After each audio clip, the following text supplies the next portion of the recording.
Bonjour Didier, merci d'être venu réaliser cet entretien. Écoute Laurence, d'abord bonjour et merci surtout.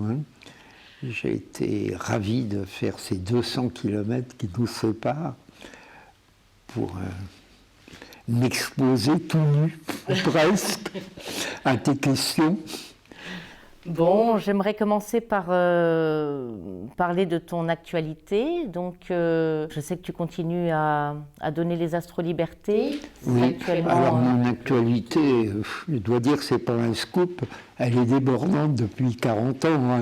Oui. Alors, mais mon actualité actuelle, présente, elle est multiple. Les brèves, ce que j'appelle les brèves, qui sont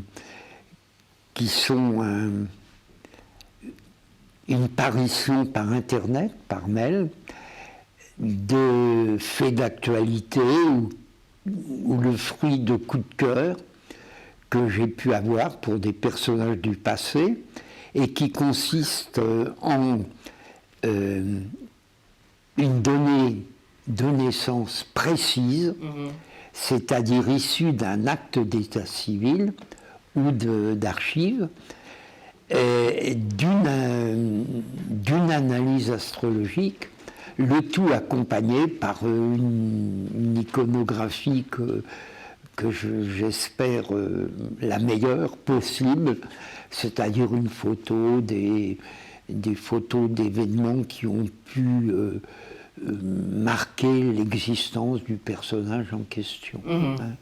Et le thème, bien sûr, astrologie. D'accord. Donc, c'est sous forme d'abonnement. Alors, c'est sous forme d'abonnement et c'est au rythme des événements qui peuvent survenir ou au rythme de mes coups de cœur. Oui. Car j'ai quelquefois des coups de cœur pour des hommes ou pour des femmes du passé. Et j'exhume un peu leurs souvenirs par-ci, par-là. Alors, ça implique évidemment une recherche dans les états civils, ça implique des recherches dans les archives départementales, puisque les actes sont ouverts au public dès lors qu'ils ont plus de 100 ans. D'accord. Voilà. Donc tu es écrit aux archives et Alors, j'écrivais aux archives, j'écrivais aux états civils et j'écrivais aux archives, mais depuis quelque temps, on n'a plus à écrire aux archives, ni même à l'état civil, un mail suffit. D'accord. On peut faire ça par Internet, et je dois dire que pour un chercheur, c'est aussi des économies, parce qu'à chaque fois, il y avait deux timbres. Il y avait un timbre pour l'aller, un timbre pour la réponse. Là, ça se fait par mail, c'est totalement gratuit. D'accord. Alors, pour en revenir aux brèves, oui. elles paraissent donc au rythme des événements, mais aussi au rythme de mes coups de cœur. D'accord. Donc, si je comprends bien, c'est à la fois l'actualité, donc ce sont des contemporains. Tu nous as envoyé, par exemple, Philippe de Gaulle, là, récemment. Oui, tout dernièrement, il y a eu Philippe de Gaulle, un personnage étonnant, et tout dernièrement, Frédéric Mitterrand. Frédéric Mitterrand, voilà. Un lion en cage. Oui. Beaucoup de planètes en lion, mais en maison 12, la maison de cette compression et de cette prison du zodiaque, de cette dépendance. Ça, c'était mes toutes dernières brèves. Mais effectivement, et parfois tu remontes dans le passé, et ce sont des personnages historiques. Oui, c'est vertigineux, mais je peux quand même pas remonter trop loin, je peux pas aller au Big Bang. Mais pour moi, le Big Bang, c'est la création de l'État civil. C'est ça mon Big Bang à moi. Et la création de l'État civil, c'est 1793, je crois. Alors, avant cette date où l'État civil a été vraiment créé, on a quelquefois des heures de naissance. Il n'y avait pas d'acte de naissance, il y avait des actes de baptême. antérieure. Hein. Et sur les actes de baptême, quelquefois, il y avait un curé, peut-être astrologue, je n'en sais rien, en tous les cas, peut-être virginien, ayant le souci du détail, qui marquait l'heure de naissance. Et c'est ainsi qu'on a l'heure de naissance de Robespierre, né à Arras. Et création donc d'actes de naissance avant l'état civil. J'ai passé un été complet, je crois que Fabrice Pascot, qui est ici dans les coulisses, était proche à l'époque, toujours d'ailleurs, de nous, André Barbeau et moi, et nous avions passé l'été avec André Barbeau aux archives de l'armée, et aux archives de la marine et de l'armée à Vincennes, et on avait exhumé des actes de naissance de maréchaux de l'Empire pour un numéro spécial de l'astrologue. Et une fois sur 10, on tombait sur un acte où précisément l'heure de naissance était marquée par le curé de l'époque. D'accord. Voilà, mais là, le Big Bang pour l'astrologue, c'est la création de l'état civil 1793. Bon, et donc ce sont oui, donc tu as accès à ces... Alors, il faut quand même dire que dans ces actes anciens, les heures sont souvent arrondies à l'heure près. Oui. Bon, c'est midi, c'est une heure de relevé, il disait pas une heure de l'après-midi, une heure de relevé, ou 2 heures de relevé, c'est-à-dire 14 heures. Quelquefois, c'était à la demi-heure près. Enfin, c'est un peu élastique. Alors que maintenant, les actes d'état civil, en principe, donnent l'heure de naissance à 5 ou même une minute près. Et il t'arrive de les vérifier, de les rectifier un petit peu, ou tu te fais... Moi, personnellement, je ne rectifie jamais. Je trouve que l'astrologue a souvent une fâcheuse tendance, c'est de se croire le maître de l'univers. Alors, comme ça l'arrange, il calque un peu les événements en fonction de ce qu'il pense, et il n'a pas peur de rectifier de 10 minutes, un quart d'heure, 1 heure, voire 6 heures, ou 24 heures près.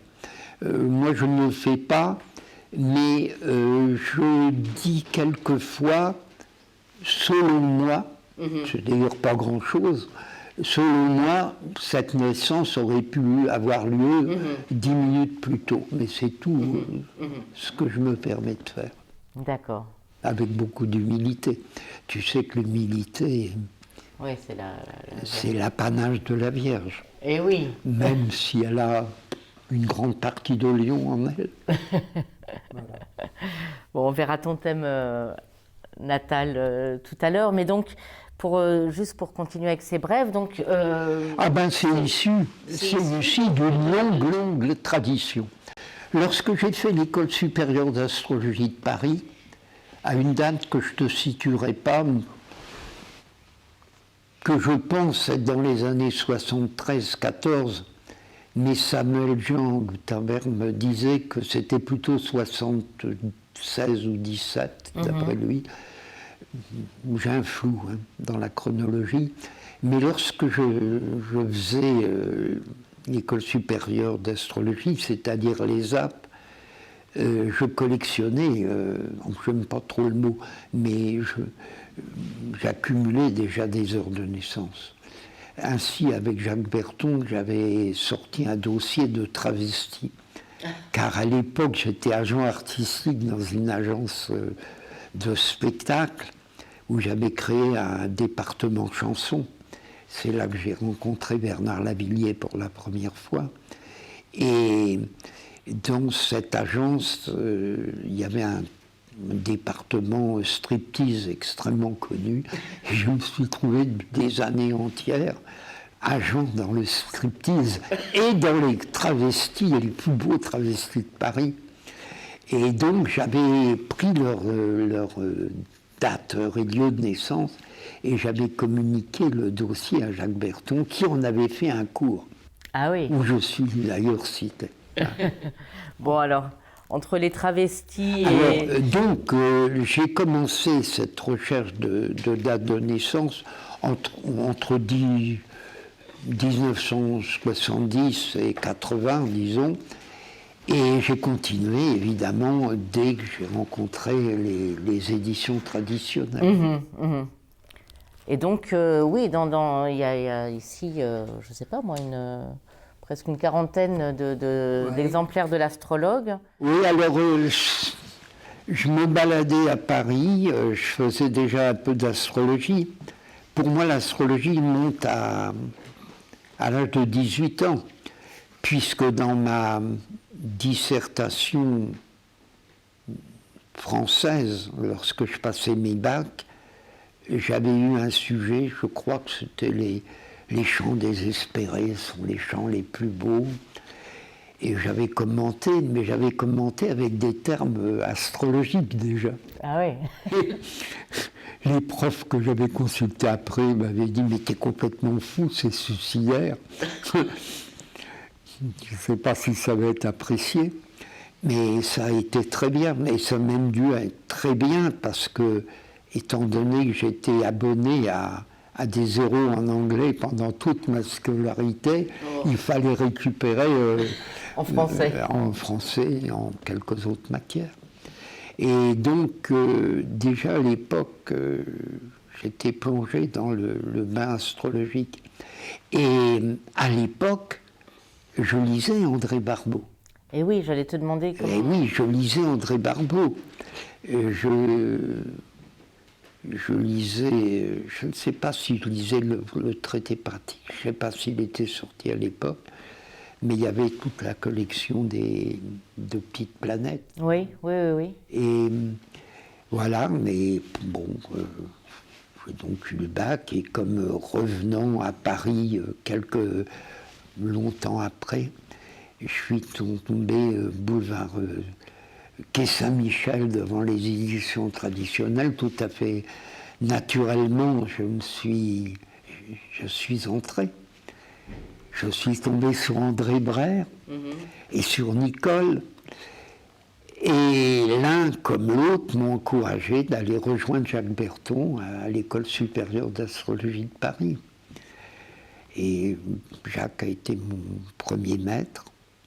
Un contact s'est fait avec les Brère qui m'orientait sur André Barbeau. Voilà. Donc tu avais déjà... tu fréquentais André Barbeau et Jacques Berton. Je fréquentais bien les cours j'avais fréquenté 4 ans les cours de Jacques Berton. Non, je n'avais pas fréquenté 4 ans. J'ai eu le diplôme de l'École supérieure d'astrologie de Paris, 4 années, que j'ai obtenu en 2 ans. Ah. Car j'avais comprimé pour une vierge, ça va, surtout avec un Saturne angulaire, tu verras. Plus tard, peut-être, si on en parle, mais la compression, je suis capable de condenser. Et sauf quelquefois lorsqu'on m'interroge, parce que là je parle beaucoup, mais j'avais compressé, et voilà. Et donc... en 2 ans, c'est... En 2 ans, oui, j'ai eu le diplôme. Alors, il y avait le diplôme de l'ESA, je m'en suis jamais flatté, je n'en ai jamais parlé d'ailleurs, mais surtout, je suis docteur S astrologie, puisqu'après nos diplômes, Jacques nous nommait docteur à la suite d'une thèse. Mais la thèse, je ne l'ai jamais écrite. Et un jour, Jacques m'a dit « Mais tu es docteur en astrologie ». Jacques, je n'ai jamais fait de thèse. Il m'a dit « Mais ta thèse, c'est tout ce que tu as écrit pour l'astrologie ». Donc, je suis allé peut-être rare docteur, parce que j'ai pas l'impression qu'il y ait eu beaucoup de thèses de fait. J'ai l'impression, et je n'en sais rien. Bon. Alors voilà, voilà ce qu'il en est. Et donc, aux éditions traditionnelles, André Brère a eu l'audace, ou le courage, ou la folie de demander une rubrique. Oui, parce que je vois là dans chaque... Oui, ça durait du numéro 105 au numéro 141. Le numéro 105 doit dater de 95. Ouais. Et le dernier, le 141, je pense que c'est 2004. D'accord. 2004. Donc là, Donc il y a des années, il y a des années de rubrique. Berlusconi, enfin c'était selon... C'est toute l'actualité de l'époque. Toute l'actualité. Oui, il y a quand même plusieurs pages à chaque fois, et puis toujours par chapitre, haute couture. Oui, alors quelquefois, je regroupais les thèmes les thèmes astrologiques sur des thèmes précis. J'ai ainsi fait les grands couturiers, les pionniers du Tour de France, les prix Nobel, enfin tous les condamnés à mort. Et j'aimais bien grouper autour d'un vecteur commun. Oui, non mais c'est vrai que c'est très précieux quand on veut étudier vraiment une... C'est précieux si on veut faire des statistiques, mais ceci dit, les statistiques, est-ce qu'elles valent quelque chose? Tu sais, j'ai été formé par Berton et par André Barbeau, certes, mais j'ai aussi été formé à l'école des Gauquelins. Oui. À l'époque, les Gauquelins étaient adulés. Comme je dis les Gauquelins, il y avait l'épouse et puis il y avait Michel Gauquelin. Et Gauquelin était avant tout un statisticien. Et il avait remarqué, il avait même un parti pris anti-astrologique. Il a commencé, il était chercheur au CNRS. Oui. Il voulait démontrer que l'astrologie ne fonctionnait pas. Il voulait vraiment démontrer que ça ne fonctionnait pas. Mais il a fait ça sérieusement. Il l'a fait sérieusement, et comme c'était un honnête homme, il s'est aperçu que les statistiques, en fin de compte, confirmaient l'astrologie. Ainsi que Saturne était plus fréquent angulaire chez les savants ou chez les philosophes, que Jupiter était plus fréquent chez les gens en représentation, voilà, c'est-à-dire les comédiens acteurs, et les politiques, etc. Et donc tu les as connus J'ai pas connu Gauquelin. J'ai pas connu D'accord. J'ai pas connu Gauquelin, mais par contre, j'ai tous les livres de Gauquelin. Et vraiment, ça a été quelqu'un qui a beaucoup compté pour moi. Je le cite souvent, comme il m'est donné d'écrire quelque chose sur une personne, je cite très souvent Gauquelin. Bon. À propos d'un savant, d'un politique, ou de quelqu'un marqué par Mars. Gauquelin avait vu que Mars marquait les sportifs, ou les chefs d'entreprise, ou les militaires. Oui, c'est ça. Oui. Mais il a fait aussi beaucoup, parce qu'on pensait que c'était lié peut-être au signe. Ah oui, mais avant... En fait, on peut très bien être... Oui, je ne dirais pas que j'ai débattu, mais j'ai été confronté à Gérard Miller une fois à la mairie du 11e, et je lui avais dit, mon cher Gérard, vous référez toujours au zodiaque, mais jamais aux planètes. Eh oui, alors que c'est... Astrologie, ça veut dire science des astres et des planètes. Oui. Alors Didier, est-ce que tu peux nous parler de ce livre Éphéméris que tu as édité, je crois, en l'an 2000 ? Oui, je te dirais que c'est le seul livre que j'ai jamais écrit. Oh, c'est une aventure bizarre. C'est du temps où je faisais les astrolibertés à la librairie Astre. Jean-Pierre, qui tenait la librairie, m'avait branché sur un des plus importants éditeurs français, qui est l'Archipel. Il m'avait dit, tu vas le voir de ma part, et il pourra te faire un livre d'astrologie. Et quand j'ai parlé à cet éditeur, Belfond, dont je ne me souviens plus le prénom tout de suite. Il m'a dit: Didier, je ne veux pas qu'on se fâche, vous êtes un garçon très gentil, alors si vous voulez que je vous fasse un livre, moi c'est tout de suite ok, vous êtes très sympathique, on le fait, mais on ne parle pas d'astrologie parce que vous allez m'en vouloir d'en avoir vendu que quelques dizaines ou au mieux quelques centaines. Moi j'édite sur des gros trucs, donc on occulte l'astrologie et on fait un bouquin d'après vos dates de naissance, d'après vos données de naissance, qui sera un recueil de tous les événements qui se sont passés du 1er janvier au 31 décembre sur 1000 ans d'histoire. Ah ouais. Alors on a donc fait ce livre qui s'appelle Éphéméris, 1000 ans d'histoire au jour le jour. Ça reprend tous les jours les gens qui sont nés ce jour précis ou qui sont morts ce jour précis ou les gens qui ont eu un événement précisément ce jour. Et je crois que le livre est bien fait. D'ailleurs, je me suis en aucun cas fâché avec lui. J'ai été très heureux de son travail qui est bien illustré, mais qui n'est pas un livre d'astrologie. C'est dommage. Ça peut être une mine pour les astrologues, Ouais. parce que là, on a des dates d'événements, on a des dates de naissance, on a des dates de mort, mais ce n'est que ça. Mais c'est un beau livre, il est bien fait. Ça a été très dur pour moi, parce qu'il y avait un délai très court, et comme tous les éditeurs, il y avait des soucis financiers, ils faisaient imprimer en Extrême-Orient, et il fallait que ça soit calibré au signe près, hein. Un article de tant de lignes avec tant de caractères, donc ça demandait une discipline.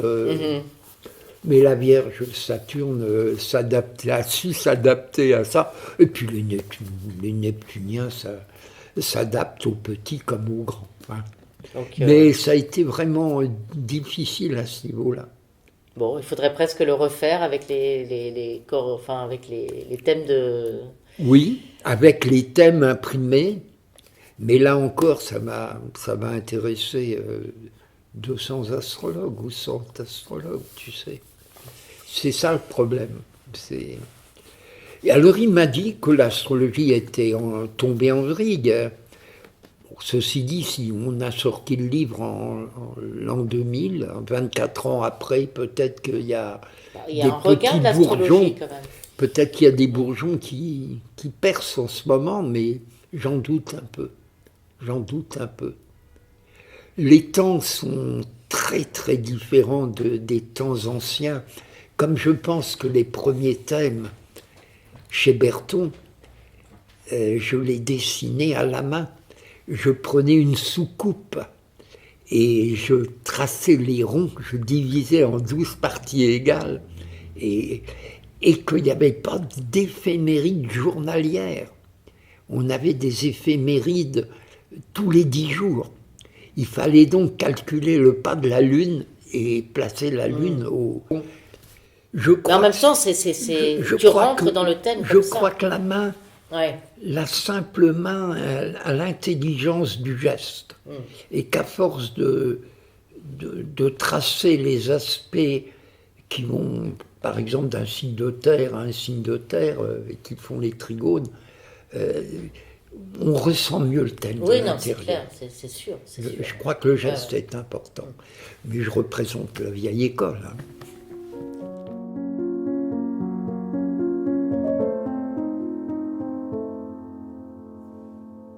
Alors Didier, il y a aussi tout un autre pan de ta vie qui a eu beaucoup d'importance, ton amour de la musique, et tu as créé un café-concert, un cabaret Oui, c'est un pan énorme de ma vie qui est, je crois, aussi important que ma vie astrologique.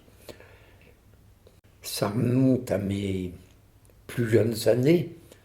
lorsque je faisais l'IDEC, j'allais à la Cinémathèque tous les soirs, voir 3 films.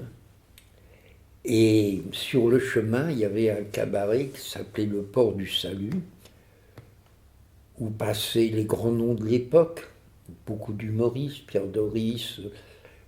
J'ai continué ensuite à fréquenter ce cabaret. Je suis devenu ami de Coluche, ami de Patrick Sébastien, pour lequel j'ai organisé les premières tournées, comme il était complètement fauché.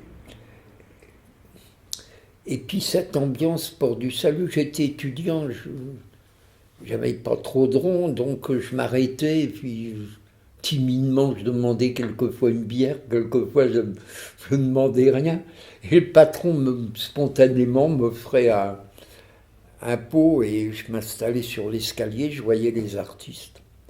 Et puis, quelque temps après, j'ai eu l'idée de créer à Alençon un lieu un peu pareil.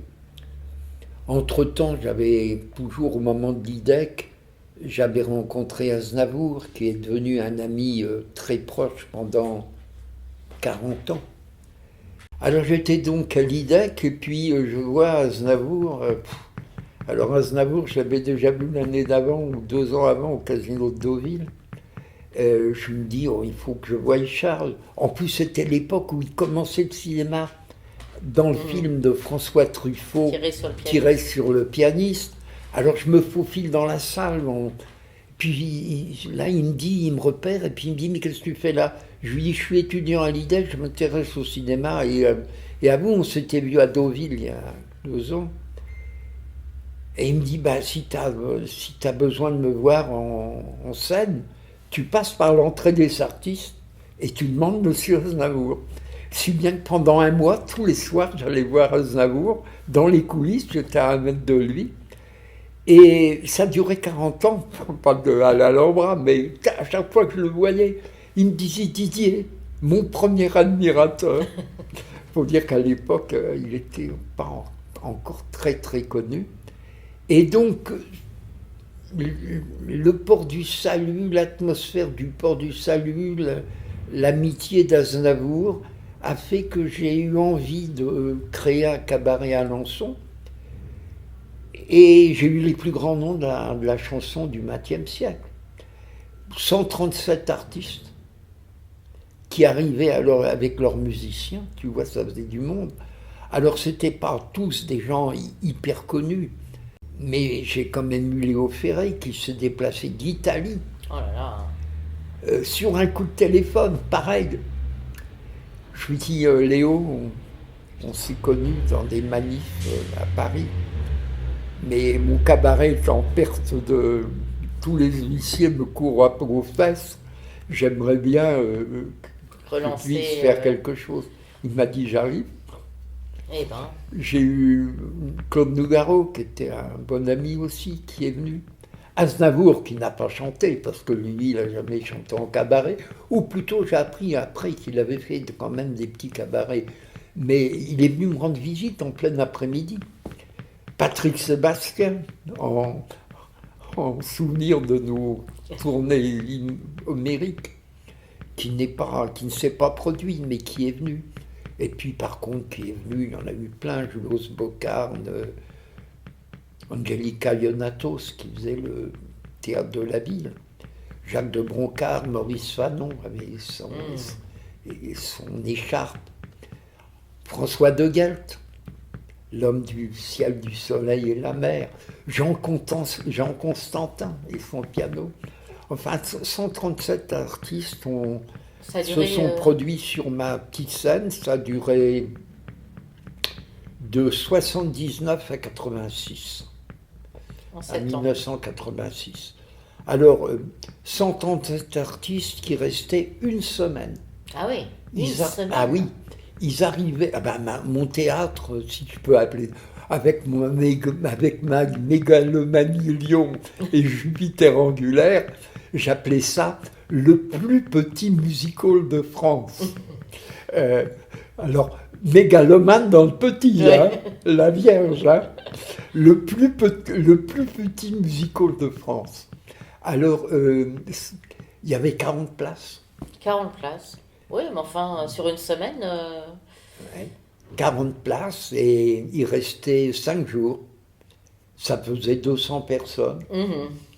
Et donc, il y avait un Si je public quand faisais le même. plein, c'était pas évident tout le temps. Mais parce qu'Alençon est quand même une petite ville de 20 000 Et habitants. oui, oui. Puis d'ailleurs, c'était toujours les mêmes qui venaient. Il fallait pas se faire trop d'illusions. Mais, ouais.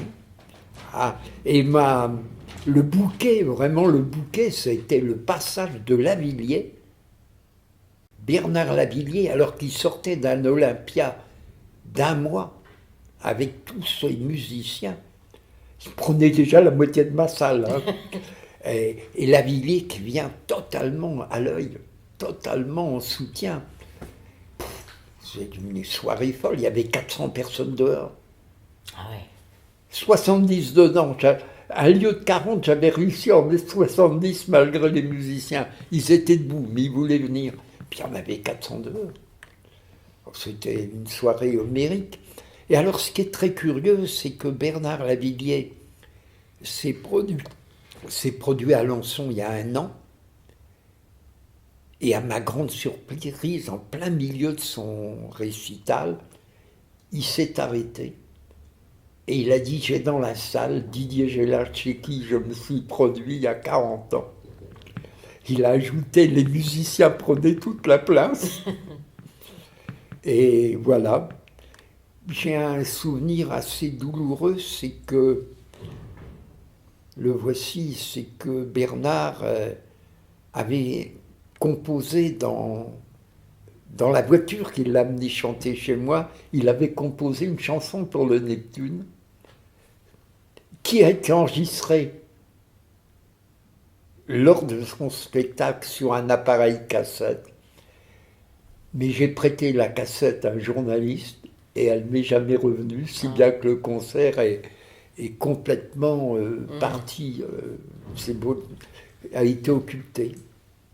C'est un grand dommage. J'aimerais la récupérer, celle-là. Alors voilà, puis le cabaret est mort à petit feu, parce que faire des concerts dans une salle de 40 places en province, c'est une gageure. C'est une gageure. Mais c'est devenu quand même un mythe. À Alençon, comme on parle du Neptune, c'est le nec plus ultra de la vie culturelle des temps anciens. Et je dois dire que la part léonienne de mon thème fait que j'enregistre bien je perpétue bien la mémoire. Ça, alors là, je ne manque aucune occasion de battre le fer et de parler du plus petit théâtre de France où chantaient les plus grands artistes, Eh oui. j'ai rajouté. Ah oui, non mais... Et puis alors, est-ce que c'est la Vierge? Est-ce que c'est mon amas en taureau? Je ne sais pas. J'ai gardé toutes les archives. Et encore maintenant, j'essaie de m'approprier toutes les vieilles photos qui m'ont échappé à l'époque. Et j'accumule les documents sur cette époque-là. Et lorsque j'ai une occasion d'alimenter sur Facebook, et j'entretiens le mythe du Neptune, parce que c'était pas grand-chose là encore. C'était un cabaret comme il y en avait 10 à Paris, 10 ou 20 peut-être. Quand même, peut-être 10. Pour du Salut, l'Écluse, l'Échelle de Jacob, enfin il y en a eu quand même beaucoup. Mais en province, c'était quand même assez exceptionnel. Et puis, c'est ce que je m'évertue à faire passer en radio tout le temps, c'est qu'à Paris, les artistes, quels qu'ils soient, faisaient 3 ou 4 cabarets dans la soirée. Ils étaient payés une misère, mais une misère qui se reproduisait 5 ou 6 fois. Patrick Sébastien, il gagnait presque rien au port, mais il faisait 3-4 cabarets avant. Pierre Doris, pareil. Coluche, c'était pareil, j'ai très bien connu Coluche. J'ai passé 1 an à le voir jouer aux échecs au premier étage du port. Mais en province, moi j'étais le seul cabaret. Donc il faisait qu'un lieu, c'était le mien. Et au niveau des recettes, c'était... Bon, enfin, il comprenait. Alors c'était une grande époque. Grande époque. Mais dur, parce que je faisais tout. Hein. Le ménage, la programmation, servir à la bière le soir, tout. J'étais seul, les projecteurs. Ah, tu faisais aussi la partie technique? Non, tu avais quand même un Regarde, ingénieur du son. non, j'avais une bonne sono, et puis je réglais. Ouais, j'étais seul. J'étais le premier aussi à Alençon, parce que c'était dans les années 80, hein, à m'ouvrir à la culture étrangère. J'avais fait une semaine avec des poètes arabes, avec... j'étais le seul cabaret, je crois, à avoir programmé un ministre. Tu te rends compte? Un ministre de la culture du peuple tzigane, Ah ouais. éparpillé dans le monde, de la communauté Yarko, je ne sais plus comment il s'appelait. C'était un grand musicien tzigane. Et pour son arrivée, ma mère avait confectionné le drapeau du peuple gitan et tzigane que j'avais mis en façade de mon établissement. Les gens passaient, ils disaient, mais qu'est-ce que c'est que ce drapeau? Il représentait la roue d'une roulotte, hein, les roulottes des gitans. Ah oui. Alors j'avais ouvert aux peuples étrangers, comme ça, en faisant venir aussi Angelica Ionatos, qui est devenue une grande vedette, qui a fait des grands théâtres à Paris, qui représentait la culture grecque. J'étais un petit peu un pionnier, mais j'étais heureux. J'aurais préféré que ma façade brille comme l'Olympia, alors qu'elle était vraiment très miséreuse, comme j'en vois ça maintenant. C'est curieux que les plus grands noms, quand même, Lavilliers, Nougaro-Ferré, c'est quand même Henri Tachant, se soit produit dans une espèce de petit boui-boui comme ça. Massette, c'était une palette. Tu sais, les palettes, c'est une palette que j'avais badigeonnée en noir pour pas qu'il y ait des reflets. Et puis voilà, il y avait beaucoup de projecteurs quand même, parce qu'il fallait que l'artiste soit bien mis en valeur. Et ma devise, c'était ni chapelle ni bordel. Je voulais pas que ça soit trop pour initier, que ça soit le silence religieux. Il fallait que ça soit convivial, mais que ça soit pas le... Ouais. Moi, j'ai passé 6 ans de bonheur là-bas. Ouais. Ça aurait été un de mes rêves d'ouvrir un lieu comme ça. Qu'est-ce que j'aurais été bien à l'Opéra de Paris, mon Dieu. La Vierge aime le petit quand même.